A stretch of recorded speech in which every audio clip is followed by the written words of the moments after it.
রাস্তার কত বেড়ি কত রঙে সাজে চলে, কিন্তু আমি আমার দাদিকেও দেখছি, নানি, আমার দাদি নানি দুইজনকেই দেখছি আজীবন কালো ঢিলে ঢালা বোরকা পরে। মারে দেখছি আজীবন, আমার বিবিও আজীবন পরে, আমার মেয়েও পরে।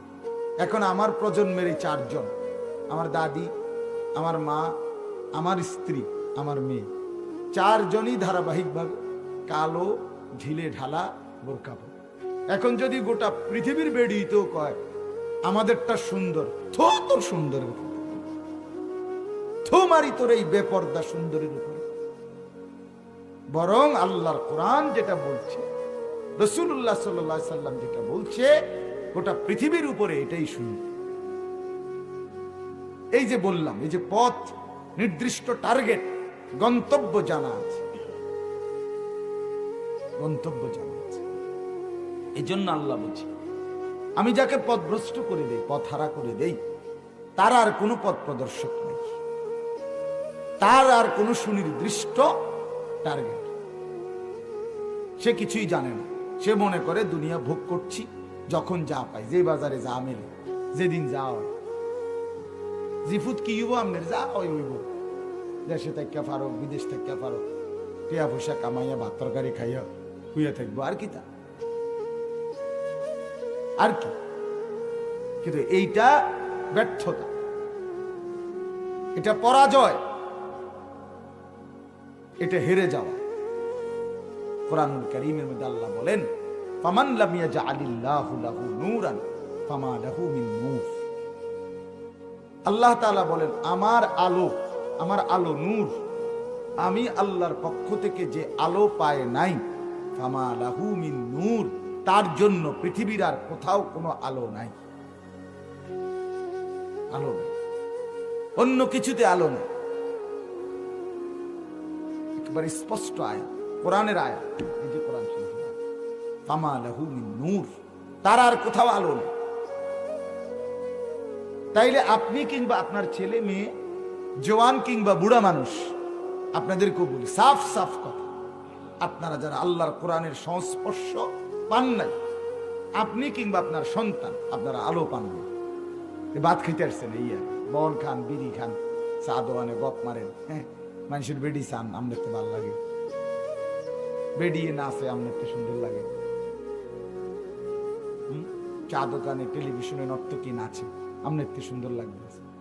আপনার বয়স্ক 60 বছর, 50 বছর, 70 বছর, এখনো নাচ গান দেখতে আপনার শরম লাগে না, এখনো বিড়ি সিগারেট খাইতে আপনার লজ্জা লাগে না, তাহলে আপনি বোঝেন না আপনার অবস্থাটা কি? আপনি বোঝেন না আপনার অধঃপতন কোথায়, আপনার অধঃপতনের কি হালাত। 60 বছর বয়স, এখনো আক করলে গালি ছাড়া কথা কইতারেন না, আপনি বোঝেন না আপনি কোথায় গিয়ে দাঁড়াইছেন? বুঝছেন কি না? এই জন্য বাপ, এটা বুঝতে হবে, আল্লাহকে বাদ দিলে আলো মেলে না, রাসূলুল্লাহ সাল্লাল্লাহু আলাইহি ওয়াসাল্লামকে ছেড়ে দিলে আলো মেলে না। নবীর তরিকা, নবীর সুন্নাত, নবীর জিন্দেগি, নবীর হাসি, নবীর কান্না, নবীজির রাত, নবীজির দিন, নবীজির হাঁটা, নবীজির চলা, নবীজির খাওয়া, নবীজির ঘুম, নবীজির বাথরুম টয়লেটের ঢুকা বের হওয়া, এর কোন তরিকা কেউ বাদ দিলে তার আর শৃঙ্খলা থাকে না, স্থিরতা থাকে না, স্থিরতা থাকে, সে অস্থির, সে বেচাই, তার নিজস্ব কোনো তখন আর নিজস্ব স্বকীয়তা, স্বাতন্ত্রতা নাই, নাই। আমি ছোটবেলায় বুঝ করে নিছি, রাসূলুল্লাহ সাল্লাল্লাহু আলাইহি সাল্লামের সাহাবীরা চারদিকে চুল সমান করে রাখতেন, তো আমার এখন 42 বছরে আর কোনোদিন ডিজাইন বদলান লাগছে না, আমি স্থির এক ডিজাইনের উপর। কিন্তু যার কাছে এটা নাই, তার চুলের ডিজাইন পর্যন্ত কত রং বদলাইছে, আমনে কোন বুঝেন নাই আমার কথাটা? তাহলে তার স্থিরতা আছে নাই? কথা বুঝছেন? এটাই হলো মূল হিসাব। রাসূলুল্লাহ সাল্লাল্লাহু আলাইহি ওয়াসাল্লাম লুঙ্গি পরতেন, পাঞ্জাবি গায়ে দিতেন। আমি ছোটবেলা থেকে লুঙ্গি পরি, পাঞ্জাবি গায়ে দিই। আমার আর 42 বছরের ভিতরে আর বদলান লাগছে না ডিজাইন। কিন্তু যে বেড়া শুধু ফ্যান কিনবে, এবারটা কত মডেলের ফ্যান এই পর্যন্ত কিনছে, এবারে জিগা আমি বলার দরকার। আপনি একটা স্থায়ী একটা কালার একটা ডিজাইন কোন বলে আপনার এটার উপরে ইস্তেকামাত ভালো লাগছে, কব না আমার আবার কি ডিজাইন রঙে রঙে যেটা দেখি যখন যেটা আইয়ে দেয়, এই মানে অস্থির। এই জন্য আল্লাহকে ছেড়ে দিলে আর পথ মিলে না, রাসূলুল্লাহ সাল্লাল্লাহু আলাইহি সাল্লামের সুন্নাতকে ছেড়ে দিলে আর পথ মিলে না। যে নারী বেপর্দা দেখবেন, বেপর্দা যে সমস্ত মহিলারা কালো বোরকা পরে না, ঢিলে ঢালা বোরকা পরে না, এ বেডির দেখবেন একক কোনো ডিজাইন নেই। উনি কালার চয়েস করতে করতে ঘাম বাইয়া বাইয়া পড়ে। কেন? উনি তো আখিরাত ছেড়ে দিছে। আল্লাহ তাআলা বলে এইটার লানত, তোরে আমি শাস্তি দেব, তোরে আর আমি স্থির হইতে দেব না, তোরে দোকানে দোকানে ঘুরাবো। তুই জুতা এক জোড়া কিনতে তোর সময় লাগবে কমপক্ষে 10 ঘন্টা। এটাও তো একটা অভিশাপ, এটাও তো একটা শাস্তি। আমি কিছুদিন আগে সিলেট মাহফিলে গেছি, 4 দিন ছিলাম, 5 দিন 4 দিন। তো আমি দুপুরবেলা একদিন আমার এক জোড়া জুতা কিনতে সিলেট এক দোকানে মার্কেটে গেছি। দোকানে ঢুকছি, 2 জোড়া জুতা সামনে, বড় এফএক্স এর বড় শোরুম। প্রথম নজরে পড়ছে 2 জোড়া জুতা, বলছি এই জোড়া জুতা সুন্দর হয়েছে, আর সাহেবিন আমি এইটাই সুন্দর, আপনি দেন এটা ফেরত করেন। টাকা দিছি, 100 টাকা ফেরত দিছে, বাইরে এসে আমার সাথে আরেকজন হুজুর মা কিও কম এত তাড়াতাড়ি জুতা কিনে এলেন, আমি যদি কিতে করতে হ্যাঁ কি জুতা তামা আন্ডি বুঝি আমি বইয়ে বইয়ে হাতে লইয়ে লইয়ে চাইতাম। আমার আর কাম নাই, আমার আর বুঝি কাম নাই, আমি বুঝি এই পুরা দোকানের জুতা এডি বইয়ে বইয়ে হাঁটতে চাইতাম। আমি এই জুতা চাইতাম আইসে জন্য এটা এটা আহামরি কি এটা? এটা যদি একেবারে সবচেয়ে সুন্দর ডিজাইনও হয়, এই জুতাটা কি আমি মৃত্যু পর্যন্ত কিনবো?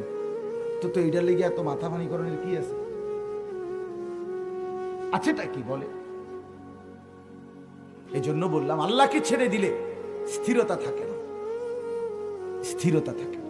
আপনি অসংখ্য ছেলে যারা বেনামাজি, এই অপদার্থদেরকে দেখেন, আমনে কুদ্দুস সাইয়েদ, তার জীবনে কোনো স্থিরতা নেই। কি করলে ভালো হইব, তার কেমনে তাতে মজা লাগে সেইতে নিজেই বুঝে।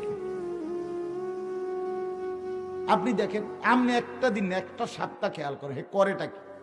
একবার চুল ফিরা, একবার চুল আশ্রা, একবার এরকম করে, একবার হাঁটে, একবার হাসে, একবার ফোলানের লগে আড্ডা দেয়, একবার মোবাইল টিপে, একবার ওই কোনো মেয়ে হাঁটতেছে তার পিছে পিছে হাঁটে, মোটরসাইকেল চালায়, মানে মাতাল, প্রতিবন্ধী মাথা। আল্লাহকে ছেড়ে দিছে যে,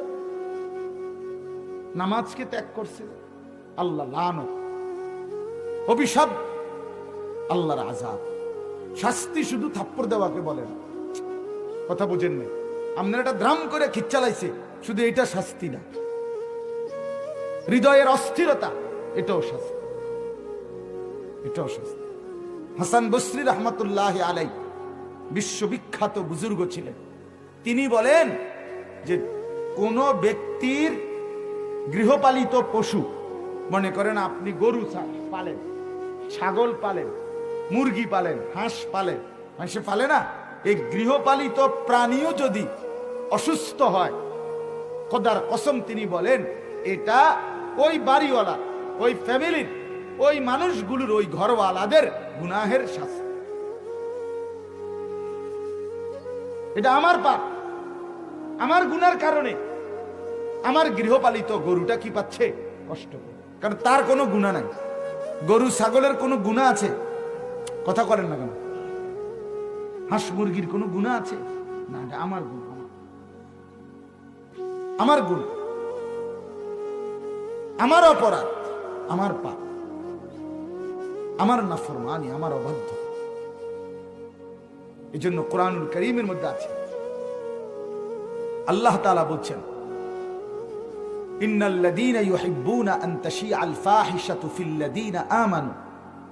এই আমি যে সূরার আয়াত পড়ছি, এই সূরারই একটা আয়াত, সূরা নূরের আয়াত। আল্লাহ তাআলা বলে যারা ইচ্ছে করে যে তাদের দ্বারা মুমিনদের মুসলমানদের সমাজে অশ্লীলতা বেহায়াপনা নগ্নতা ছড়িয়ে পড়ুক,